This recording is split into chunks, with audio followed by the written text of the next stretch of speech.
বিসমিল্লাহির রহমানির রহিম। আলহামদুলিল্লাহ, আজ 13ই মে 2024 আমরা সাতক্ষীরা আঞ্চলিক নির্বাচন কমিশনে এসেছি। এখানে আমার মোটরসাইকেল প্রতীক আমি চুজ করেছিলাম এবং আমার এর দ্বিতীয় কোনো প্রার্থী এই মোটরসাইকেল প্রতীক না নেওয়ায় নির্বাচন কমিশনের অফিস থেকে আমার মোটরসাইকেল প্রতীক বরাদ্দ করেছেন।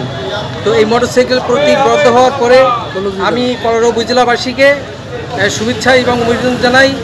যারা আমার কলরার এই মোটরসাইকেল, যেটা প্রত্যন্ত অঞ্চলের প্রিয় মার্কা, এই মার্কায় যাতে সবাই ভোট দেয় এবং আমি আশা করব আমি একজন নতুন প্রার্থী হিসেবে, স্বতন্ত্র প্রার্থী হিসেবে আমি মোটরসাইকেল প্রতীকী প্রতিদ্বন্দ্বিতা করছি উপজেলা পরিষদ নির্বাচনে এবং জনগণ স্বতঃস্ফূর্তভাবে এই নির্বাচনে ভোট দিবেন এবং যেসব প্রার্থীরা অংশগ্রহণ করেছেন এবং সুষ্ঠু সুন্দর পরিবেশে যারা নির্বাচন সুন্দর হয়, আমি সবার কাছে অনুরোধ করব এবং প্রত্যেকটা ভোটার তাদের নির্বাচিত যে প্রার্থীগুলো আছেন তাদের পছন্দের প্রার্থী, তারা সেই প্রার্থীদেরকে ভোট দিবেন এবং আমি এটা আশা করি।